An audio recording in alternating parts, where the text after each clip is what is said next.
Hello everyone, my name is Garvin, and I read things and natter about them on the internet for your entertainment.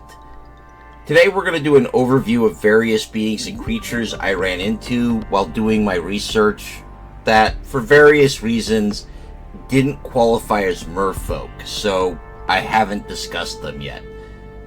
Keep in mind, way back in March, which, wow, that was 5 months ago, that's almost half a year.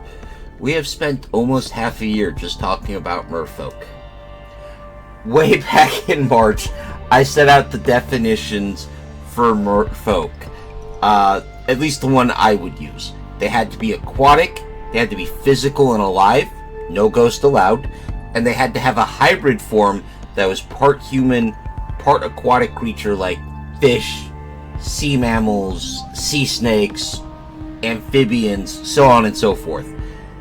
Now, with about 19 videos at this time covering every continent except Antarctica, I feel like I've done an okay job of giving you a good look at various merfolk myths and legends that fell into that definition, but I ran into a lot of stuff that I thought was honestly kind of cool, but didn't fit that definition, and these are the ones I really want to talk about. So I'm going to give this video as space to these.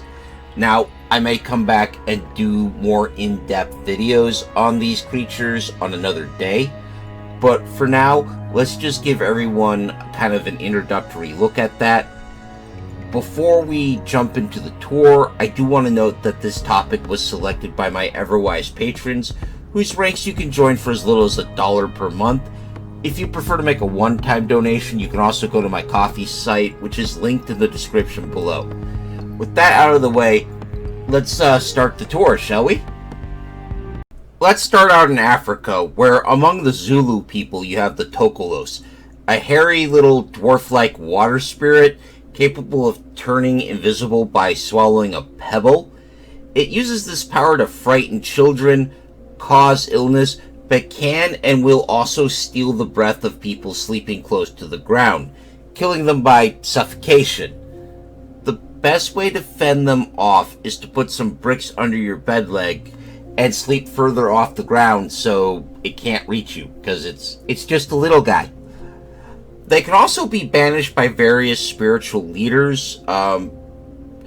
There are some Christian pastors who will also do these rites, but mostly we're talking about native spiritual leaders. So while they're identified as water spirits in most of my sources, they don't have any hybrid forms, just being hairy little guys who can go invisible, so they didn't make the cut for the African video. But I still thought they were pretty interesting. Meanwhile, if we head to the Middle East and look at the 1001 Arabian Nights, we have Jolnir, the Seaborn, who is a Madrid, a type of jinn. Now, she looks entirely human, and even has a son with the Persian Shah. This Shah got her as a gift from a merchant who bought her. Now, slavery was common throughout the world, especially at the time these stories were created, but I still have to admit I find the idea of buying a spouse creepy. Jolnir seems alright with it, although she states if the Shah hadn't treated her so well, she would have just killed him and left. So there's that, I guess. But it still feels kind of creepy to me. Sorry, getting back to the story, we do meet her family, and we find out they all live under the sea through the use of magic, and in their underwater magical realm, they say jewels are as common as pebbles. They also have the power to walk on water, so they can kind of pop up to the surface anytime they feel like it.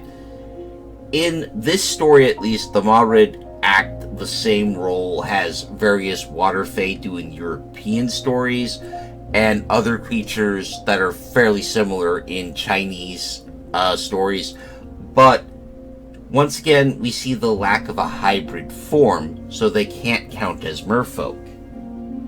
Now, heading east to India, a lot of the same roles that fae and mermaids performed in stories are actually covered by the Naga, which I covered in their own video, so I'm just going to suggest you watch that one. There'll be a link in the description. There will be more videos about the Naga in the future, but I'm just going to kind of keep heading east.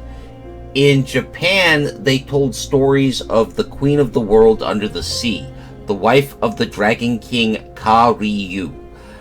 I touched on that in the Asian merfolk stories a bit, but the queen and her court are always presented as fully human in form, and she often rules these sort of magical fairy realms that were completely dry and airfield, that they just happen to be under the ocean or under lakes. So she's also a lot like the European water fae, as I call them. There is a great story that I'd like to cover at some point where she recruits a mortal named Toda, the archer, to slay her enemy Ja, the terrible centipede. That might be a patron-only video, but I'll have to set up a vote for that on the Patreon, so if you want to vote on that, you're going to have to join up. Speaking of Japan, they also have the Kappa, which I'm sure most of you know of already, the little green turtle men with shallow bowls on the top of their head, who will drown you unless you bribe them with cucumbers. They also love to wrestle, and will use their wrestling moves to drown humans and pull your soul out of your butt. I don't make this stuff up, guys, I just tell you about it. Now, the Kappa are said to be polite man-killing monsters, so if you bow to them, they'll bow back and spill the water from their head bowl, which does render them helpless. If you refill that head bowl, they'll owe you a favor, which means, well, they won't try to kill you and eat your soul. Another weakness is that their arms can be detached from their bodies, so if you're strong enough, you can just kind of pop their arms loose and leave them there. There's another type of yokai called a Seiko, who is often in charge of groups of Kappa. They're described as having the bodies of small children covered in tough scales and have horn-like growths growing out of their knees. They also like to drown humans, but they just drink our blood instead of fishing our souls out through our rear ends. So, less weird than the Kappa and more scary, at least in my view. Now, we're going to head over to China, and just a heads up, I did try to find some pronunciation guides here, but this one's going to be a little difficult, so if you're Chinese and you're hearing me mangle this, I apologize. I'm trying my best. Now, China has, y'all might recall, had a lot of different mermaids. You can find that over in the Asian mermaid videos. They also have the Shui Goe, which is literally just water ghost, from what I understand. These are the ghosts of people who died by drowning, either accidentally or by suicide. They are trapped in the body of water they died in and cannot reincarnate until they drag someone else in, and that poor soul takes their place. They are very afraid of fire, and they're powerless on land, so they need you to come into the water so they can kill you.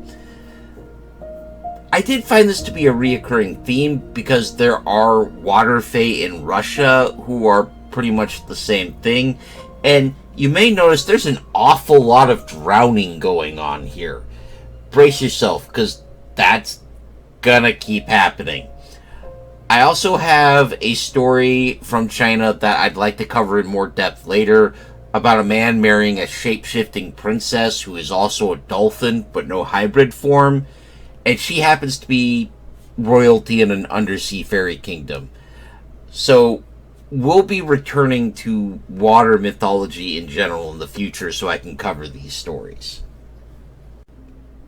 Heading over to North America, there were several beings, and I'm just going to cover 3 of them, because these are the 3 that stuck in my head, and they also kind of go into those reoccurring themes I just mentioned. First, are the water babies. Now I'm going to put the native name on the screen, but I'm not going to try it because I could not find a pronunciation guide, and there's a limit to how badly I'm willing to butcher other people's words on the internet. The water babies come from the peoples who lived in modern-day California, and they're spirits that take on the form of beautiful infants, sometimes having a fish or a snake tail. Now, with the sources I had, I couldn't pin down if water babies had a physical form or were just ghostly spirits, so I didn't include them in any of the mermaid stories. Hearing their cry is an omen of death, and trying to touch one or touching one basically dooms you. So if you see a tiny little mermaid baby in a river in California, no touching.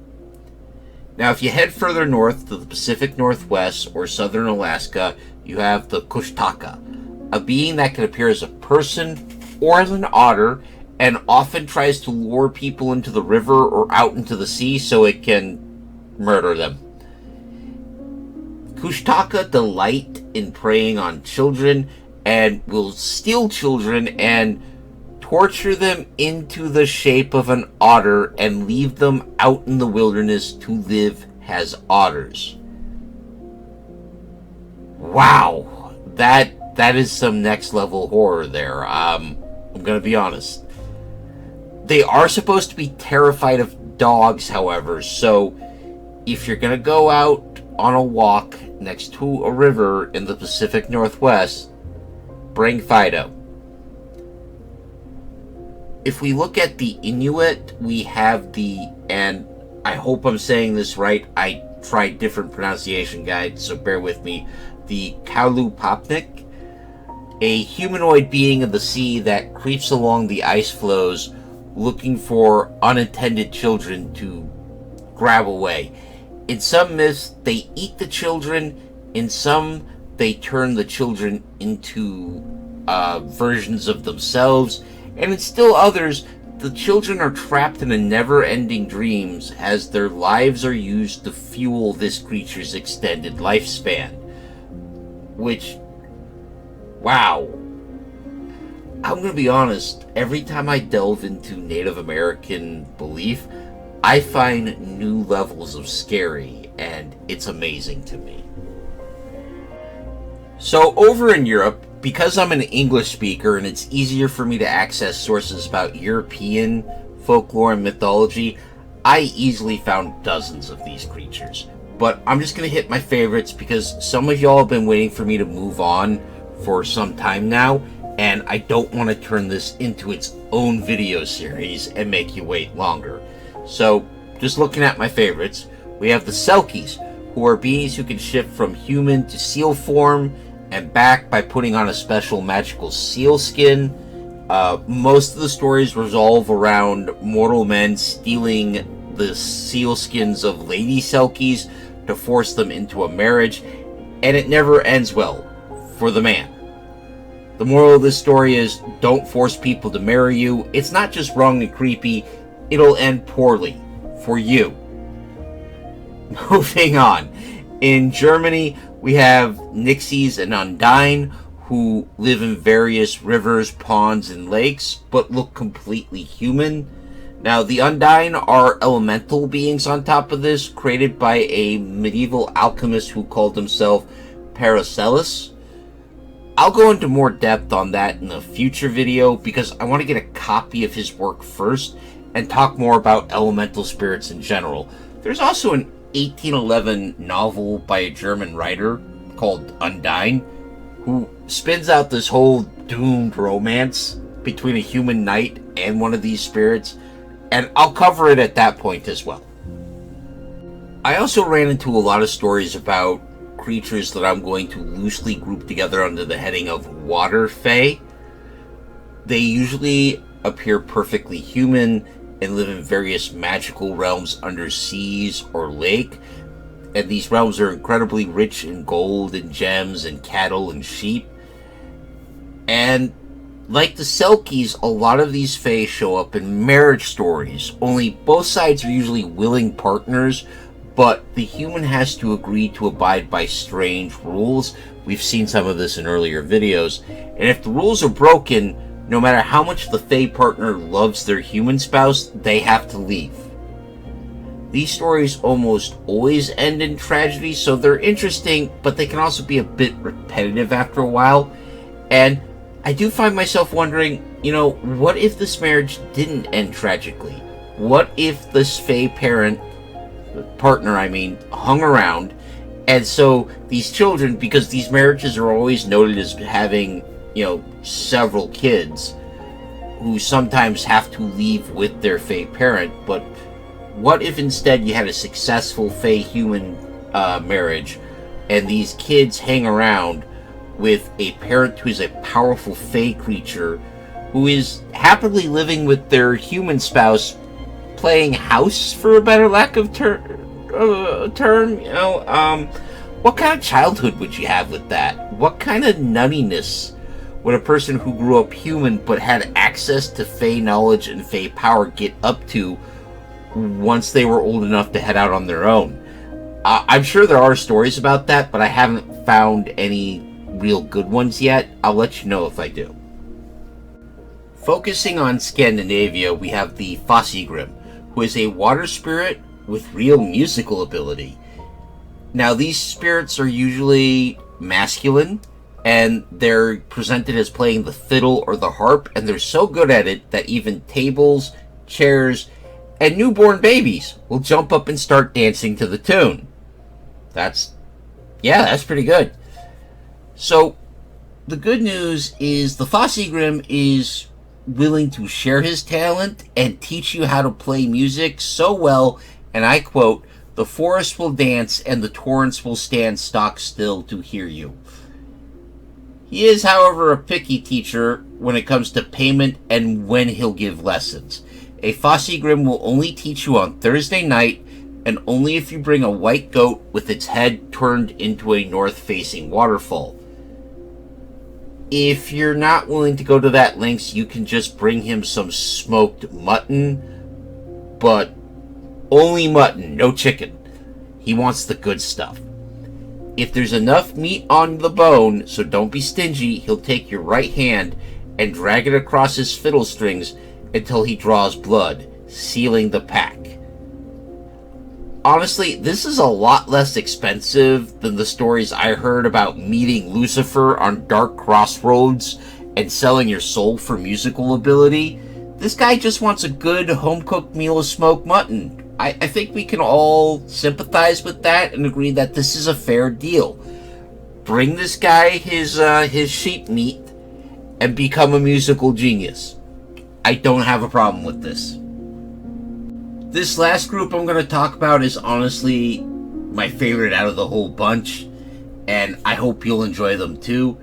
So, heading over to the Orkney Islands, the Finnfolk are sorcerous shapeshifters who, during the winter, live in their dark secret fortress in Finnfolkahim, and travel to the Orkney's Islands in the spring and the summer, where they swim, wade, or even row boats, looking for humans to lure away.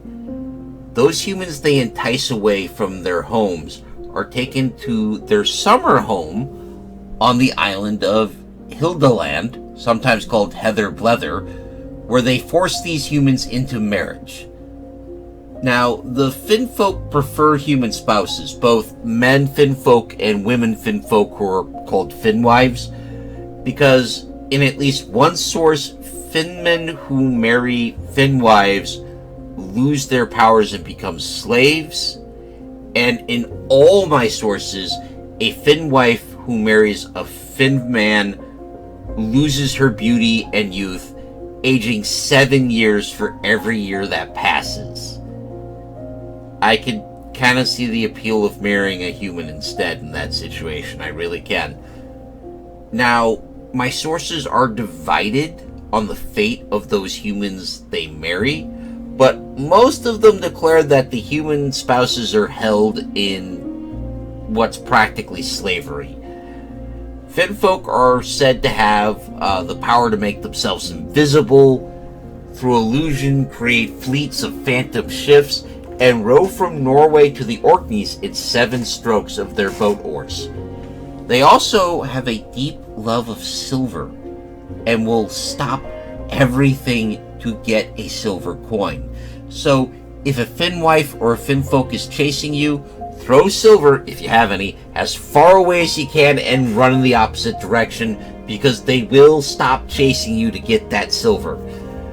They are also powerless against the sign of the Christian cross and can be repelled by it vampire style. So, if you got a crucifix, use it. I find this group of beings really interesting. And honestly, I think if you're a fantasy writer or you run a role-playing campaign and you're listening to this, you should really look at making these guys the villains or even just characters in your next story or campaign, because I honestly think there's a lot of story potential in these guys. I really do. And that's one of the reasons I like them so much. The other is just kind of how ridiculous the names of their homes are. I mean, I'm not trying to be insensitive, but Heather Blether? Really? That you have a magical island and you called it Heather Blether? Dude, come on. With that, I think we'll wrap up here this week. I hope you found this video informative, or at least entertaining. If you did, please leave a like, a comment, or even subscribe. All of these help me in my eternal struggle against the dread Lord algorithm. Terror be on his name. I'd like to give a special thanks to Big Steve, my biggest supporter. I hope you enjoyed this as much as I did, man. Next week, it looks like we're going to hit 100 videos. That's more than I thought I'd ever make. I thought I'd run out of steam before then. I want to thank everyone who's been a part of this, whether it's just as a viewer, or a patron, or someone who helped me out in a lot of ways. There were people who were willing to donate art, who pointed me to sources, who even helped me with pronunciation occasionally. So, to all those people, if you're watching, thank you. I am going to take some time out for our 100th video, because I feel like I haven't really talked about what I'm doing on this channel. I know these videos feel like they might be all over the place, and what I'm doing here, basically. And I hope you'll join me for that. The week after that, we're going to look at Aspen's comic series, Fathom, and we're going to start with the Volume 1 graphic novel. So, I hope you'll join me for both those videos, but until then, take care of yourselves, take care of each other, and of course, keep reading.